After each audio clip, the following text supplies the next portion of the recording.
ACORN is often blamed for playing a major role in the mortgage meltdown that put us in the financial crisis that we're in. Tonight, we ask, is the crisis exactly what ACORN wants us to be in? Many believe ACORN was actually created not to help Americans with low incomes to get them out to vote, but to get people on welfare. Wade Rathke, he's a guy you're familiar with. He's the group's founder. But the people who came up with this ideology that ACORN adopted were two radical Columbia University sociologists, Richard Cloward and Frances Fox Piven. The pair were a married couple who published an article in a 1966 issue of The Nation titled "The Weight of the Poor, a Strategy to End Poverty," which essentially was a crisis strategy. According to David Horowitz, a former member of the New Left in the 1960s, Cloward and Piven sought to hasten the fall of capitalism by overloading the government with a flood of impossible demands, thus pushing society into crisis and economic collapse, forcing a complete overhaul of the way our government redistributes income, also known as forcing as many people on welfare as possible. Poor people can only advance when, quote, the rest of society is afraid of them, end quote. Capital Research Center's Matthew Vadam says the roots of ACORN grew out of the radical welfare rights movement.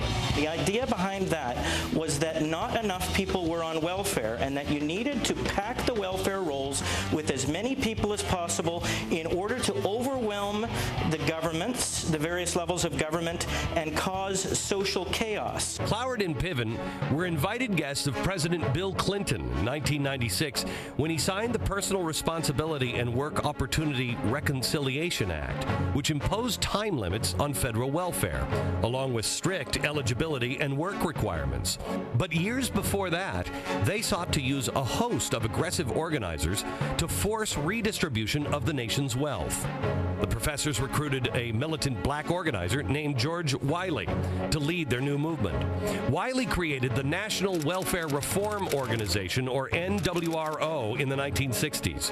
His followers invaded welfare offices across the United States, often violently, bullying social workers and loudly demanding that every penny to which the law entitled them be spent.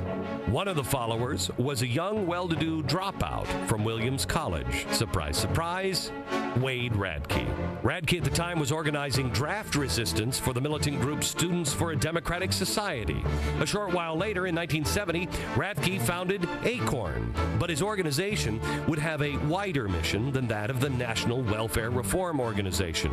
Instead of focusing solely on welfare recipients, ACORN would work on issues touching all low-income and working-class people. ACORN was formed in Little Rock, Arkansas, as the Arkansas Community Organizations for Reform Now. When it grew nationwide, the name was changed to the Association of Community Organizations for Reform Now. Decades later, the group, as we know today, is accused of being one of the most corrupt organizations in America. Not only is it accused of voter registration fraud, but current and former board members believe their community organizer has broken all kinds of federal laws that involve the illegal transfer of monies earmarked to different ACORN affiliates, activities that may amount to organized crime. And who could forget that Wade Rathke and his brother Dale, who was once the CFO of ACORN, were fired in 2008. Dale's embezzlement of nearly $1 million. A crime never investigated by authorities. Former members as far back as 20 years ago have made similar accusations. One-time ACORN state chairman Dorothy Perkins told the Arkansas Democrat Gazette that her organization was, quote, one of the biggest scams in Arkansas, end quote, and adds, Wade Rathke ran it like a Jim Jones cult, quote, unquote. No one thought for themselves. Oh, and one more thing. A portion of ACORN's People's Platform manifesto, drafted in 1970, reads, and I quote, "We come before our nation not to petition with hat in hand, but to rise as one people and demand.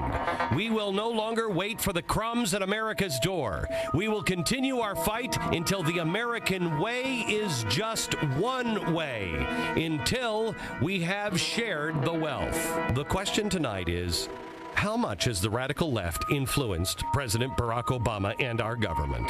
Barack Obama has spent a large portion of his career working for ACORN and its subsidiaries. And now, in his first term, he begins to share the wealth.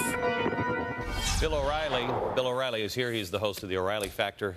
Bill has been investigating this for a very long time. Hi, Bill. How are you? Okay, Glenn. Okay, you know, this theory of the connections back to the 1960s didn't come from me or anybody on my staff. It came from insiders inside of ACORN, the same kind of people that have been talking to you as well. But you're not surprised about that, are you? No, I'm not surprised by it. Now, where did these people go? They had to go somewhere, so they went to ACORN. And Right. ACORN is now the furthest left organization in the country. They're committed to social change, social justice, redistribution of wealth.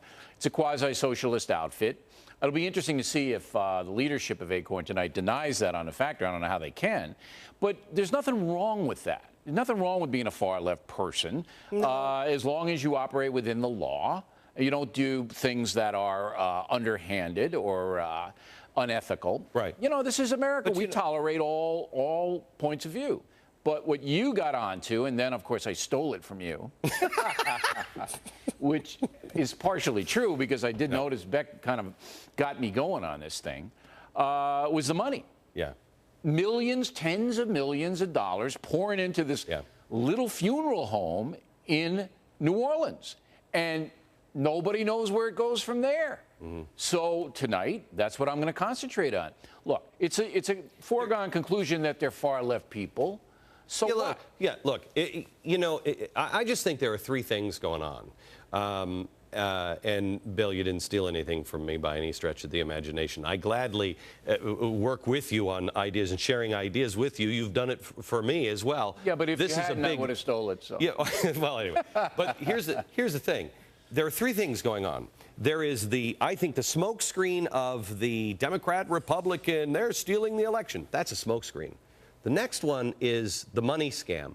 What's with these books? Who's making all this money? And then I think there's a third level, the lower level, which that piece kind of gets to, which is what is their real agenda? How many times? I can tell you what their real agenda is. It's socialism. That's what it is. There's no doubt about it. So tell me about. They want social justice. Right. So tell me about the people that all of these organizations are getting together to shut people like you and me, to shut us up, to shut us down. What's coming our way? You've been in this business for a long time. Right. What's coming our way? What is their approach going to be? What can they possibly do? I want everyone to know that tonight on The Factor, we are going to concentrate on one thing and one thing only. Right. Where is the money? Mm-hmm. Where does it go? How do you spend it? All right? Because $31 million at least, it's probably far more than that, is from us. Yeah. It's taxpayer money. Yeah. That's given to them for various reasons. Now, this is only ACORN money? Because they have all those other organizations? No, any subsidiary that works for ACORN. Okay. But it all goes into what they call the CCI. Mm-hmm. It all goes into one place. And that's private.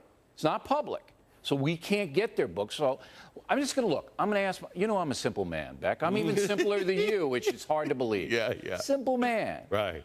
I'm going to ask polite questions. I'm happy they're coming on. We got to give them credit for coming on. May I ask you, did you have to give them any conditions? Absolutely. You know, they would not come on my show, which I don't understand because I'm a cream puff compared to you. Yeah, but they don't like you. You know, they don't like your socks, your sneakers. I wear that as a badge of honor, and I like these sneakers. Look, I think the reason they came on is because Barack Obama now realizes that some of this stuff has to be clarified because it's getting close to him. So President Obama, I don't think it's him personally, but I think some of his people said to the ACORN leadership, and we kind of know this happened. Look, the president does not want to deal with you unless you can clear this up, unless you can become a legitimate form of social interaction, because there's too much danger. So I think that ACORN, to their credit, say, okay, we understand that, and hopefully tonight we'll get all our questions answered. Come on, Beck, don't be a cynic. No, me a cynic? Come on. The people at ACORN? No, not at all. Hopefully they'll come on and answer my simple questions. Here's the question that I have. You say that it doesn't go up to the White House, and I'm not sure that it does either. I'm not implying that Barack Obama is involved in this at all. But again, I keep hearing the voice of my mother. Pick your friends carefully. Show me your friends and I'll show you your future. We have established beyond his any friends reasonable and his doubt. nominees and everything, they're all Marxists. We have established beyond a reasonable doubt that President Obama used a far-left path to amass power. That's but what I don't used. think he's using it. He's not going to deny that. I don't think he's using it. I think these people